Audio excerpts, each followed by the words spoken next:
For the one of you who may listen to this lesson of reflection, you may have noted that I am cutting back on these lessons, reducing the length of them. This is so that when we get to Advent, we can have more meaningful lessons, but also because no one listens to these. I am not writing them for my own reflection. Today, the lesson of reflection is on flesh versus spirit. All this whole week, our instruction from St. Paul in Romans has been most enlightening. Today's instruction is the greatest of the week, and it sums up everything from the week. I will note some ideas for your own meditation. We are now spiritual creatures, no longer creatures of the flesh. This is the first time that any writer or observer of the Bible noted our transition through God's intervention. We were creatures of flesh, living ruled by our earthly desires of the flesh, and condemned to enslavement by sin until physical death.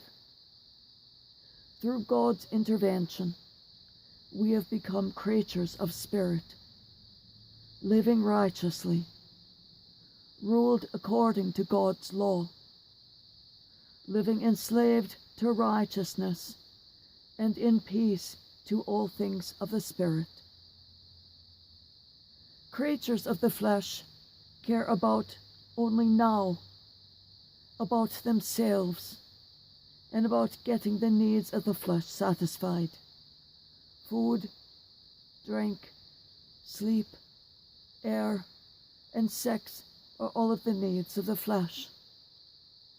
So too are the desires for physical objects. Things like computers, cars, cell phones, expensive gewgaws, jewelry, homes, etc. These are unnecessary luxuries that are sinful. So this is the flesh speaking. A creature of spirit needs only to be closer to God and the Son. There is no sin, no luxury, no want or desire. A spirit creature will desire to do good works for others, as God is present in that gathering. A spirit creature will desire to help all who need it or request it, and prays for all persons who are grieving, are victims of crime, natural disasters, or man-made disasters. A spirit creature also celebrates and gives praise and prayers of thanksgiving for the joyous wonders in life and the world. Today, an example of that would be the magnificent release of former President Jimmy Carter from the hospital after the very dangerous fracture of his pelvis.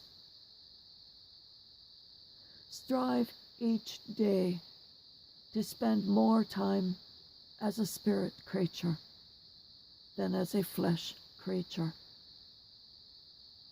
Find out how a spirit creature would do your job and live your life.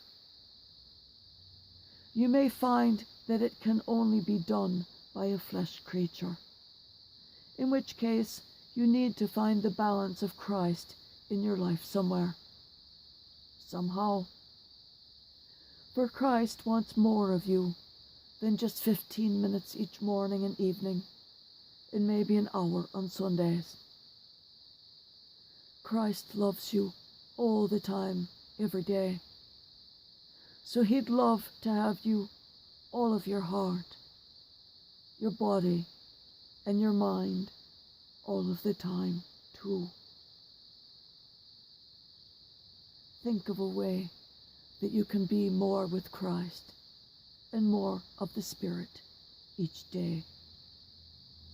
Peace of the Lord Jesus Christ be with each of you always.